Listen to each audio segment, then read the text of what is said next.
महाराष्ट्र के गद्दारों को मिट्टी में दफन किए बिना चैन से नहीं बैठेंगे। और ये हम नहीं, महाराष्ट्र के पूर्व मुख्यमंत्री उद्धव ठाकरे कह रहे हैं। एक बार फिर से महाराष्ट्र में उद्धव ठाकरे की हुंकार सुनाई दे रही है। सड़कों पर निकलकर उद्धव ठाकरे सीधा सीधा बीजेपी को निशाने पर ले रहे हैं। बीजेपी की नींद इस वक्त उड़ी हुई है क्योंकि उद्धव ठाकरे फुल फॉर्म में है।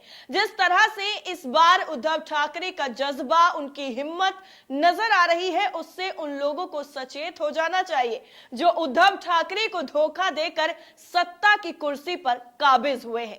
दरअसल आपको बता दें कि मुंबई में महाविकास अघाड़ी के मार्च के बाद ही विशाल जनसमूह को संबोधित करते हुए महाराष्ट्र के पूर्व मुख्यमंत्री और शिवसेना अध्यक्ष उद्धव ठाकरे ने मुख्यमंत्री एकनाथ शिंदे पर जो हमला बोला है, इससे करारा हमला शायद इससे पहले नहीं किया गया होगा। उद्धव ठाकरे ने साफ साफ कह दिया है कि जो भी महाराष्ट्र के गद्दार हैं, उन सभी को मिट्टी में मिलाकर हम दफन करेंगे। इससे पहले हम चैन से बैठने वाले नहीं हैं। ठाकरे ने यह भी कहा है कि महाराष्ट्र की जनता छत्रपति महाराज का अपमान करने वालों को जल्द ही महाराष्ट्र से बाहर भेज देगी। जिस चीज पर वो इतना ज्यादा इतरा रहे हैं, उस चीज पर उनका हक है ही नहीं, क्योंकि उन्होंने धोखे से उस चीज को हासिल किया है, यानी सत्ता को हासिल किया है। उद्धव ठाकरे आगे कहते हैं कि देश ने कई सालों के बाद इतना बड़ा मार्च देखा है। इस मार्च में मैं अकेला नहीं चला, बल्कि महाराष्ट्र के साथ गद्दारी करने वालों का विरोध करने के लिए हजारों लोग मेरे साथ चले हैं। आज महाराष्ट्र के गद्दारों को छोड़कर सभी दल एकजुट हैं। राज्यपाल राष्ट्रपति के राजदूत होते हैं, लेकिन आज इस पद की गरिमा को लेकर सवाल उठ रहे हैं। उन्होंने कहा कि मैं भगत सिंह कोश्यारी को राज्यपाल नहीं मानता हूं। ठाकरे आगे कहते हैं कि आगरा से भागकर छत्रपति शिवाजी महाराज ने स्वराज्य की स्थापना की, लेकिन शिंदे सरकार के एक कैबिनेट मंत्री इसकी तुलना महाविकास अघाड़ी सरकार के साथ गद्दारी करने वालों से करते हैं। इसे हम बिल्कुल बर्दाश्त नहीं करेंगे, क्योंकि जिस मानसिकता का प्रदर्शन राज्यपाल कर रहे हैं, वो राज्यपाल कहलाने के लायक भी नहीं है। ठाकरे आगे कहते हैं कि इन लफंगों को छत्रपति का नाम लेने का भी अधिकार नहीं है। ये उन लोगों की वैचारिक दरिद्रता है जो महापुरुष के नाम पर वोट की भीख मांगते हैं। उन लोगों को शर्म आनी चाहिए जो ऐसे महापुरुषों का नाम लेकर के वोट मांगने का काम करते हैं, लोगों के सामने हाथ फैलाते हैं और भीख मांगते हैं। पूर्व मुख्यमंत्री आगे कहते हैं कि आज का मार्च एक शुरुआत है और हम तब तक नहीं रुकेंगे जब तक हम महाराष्ट्र के गद्दारों को मिट्टी में पूरी तरीके से दफन ना कर दें।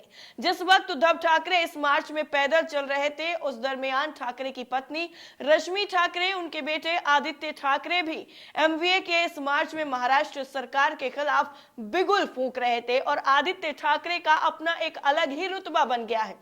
जिस तरीके से वो एकनाथ शिंदे पर हमलावर होते हैं और सीधे सीधे साफ लफ्जों में उन्हें ललकारते हैं, वो लोगों को काफी ज्यादा पसंद आ रहा है। रैली को संबोधित करते हुए एनसीपी अध्यक्ष शरद पवार ने भी कहा है कि संयुक्त महाराष्ट्र के सवाल पर मुंबई में इस तरह के मार्च पहले से होते रहे हैं, लेकिन आज का मार्च काफी बड़ा है। आगे वो कहते हैं कि महाराष्ट्र एक अलग राज्य बन गया है, लेकिन कुछ गांव अभी तक महाराष्ट्र में शामिल नहीं किए गए हैं। इसके लिए संघर्ष अभी भी जारी है।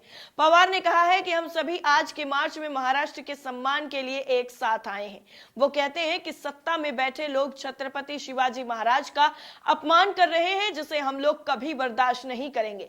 सरकार के एक मंत्री ने महात्मा फुले, डॉक्टर बाबा साहब अंबेडकर, कर्मवीर भाऊराव पाटिल का अपमान किया है।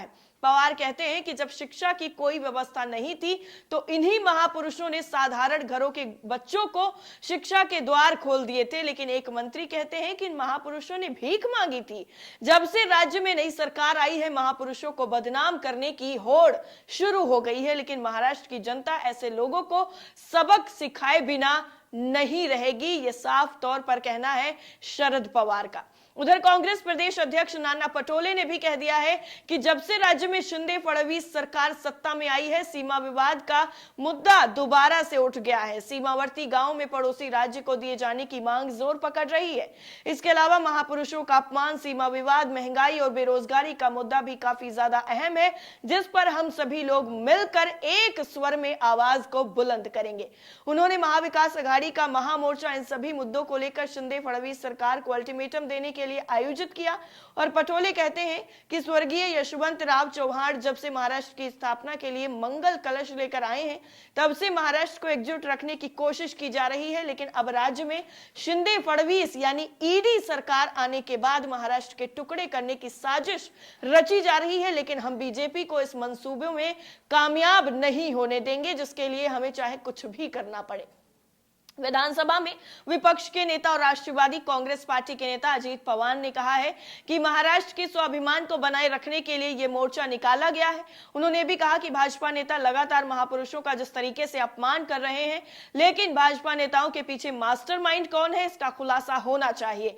अगर कोई गलत बोलता है तो माफी मांगी जाती है, लेकिन बीजेपी जानबूझकर इस तरीके के बयान देती है। अजीत पवार आगे कहते हैं कि महाराष्ट्र की एकनाथ शिंदे सरकार और मोदी सरकार दोनों विपक्ष की एकता से घबरा गए हैं। अघाड़ी के इस महामोर्चे में कांग्रेस, शिवसेना और एनसीपी के अलावा समाजवादी पार्टी, सीपीआई और दूसरे छोटे दलों ने भी हिस्सा लिया और यह बता दिया कि अब उद्धव ठाकरे अकेले नहीं हैं, उनकी ताकत अब और ज्यादा बढ़ती जा रही है। दरअसल आपको हाल ही में याद दिला दें कि भी हाल ही में महाराष्ट्र के राज्यपाल भगत सिंह कोश्यारी के बयान के बाद से ही ये जो बवाल मचा है, जिसमें उन्होंने कहा था कि जब हम स्कूल में थे तो हमसे पूछा जाता था कि स्कूल में हमारा रोल मॉडल कौन है।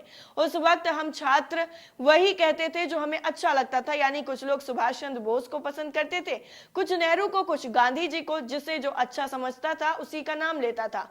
आज अगर आपको आदर्श तलाशने हैं तो बाहर जाने की जरूरत नहीं है, आप महाराष्ट्र में ही अपने आदर्श पा सकते हैं।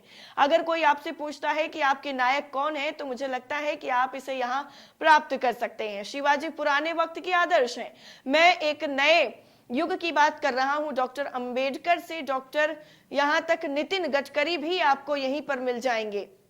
और इसी बयान के बाद जो महाराष्ट्र की राजनीति में भूचाल आया है वो अब और ज्यादा बढ़ गया है, क्योंकि अभी तक सड़कों पर उतरकर प्रदर्शन नहीं हो रहा था, लेकिन अब भगत सिंह कोश्यारी के बयान को लेकर और महापुरुषों के इस तरीके से उनके अपमान करने पर सड़कों पर उतरकर उद्धव ठाकरे ने सीधा सीधा एकनाथ शिंदे की जो सरकार है उसको अल्टीमेटम दे दिया है। इस पूरी रिपोर्ट को लेकर आपकी राय क्या है, कमेंट सेक्शन में हमसे साझा जरूर करिएगा।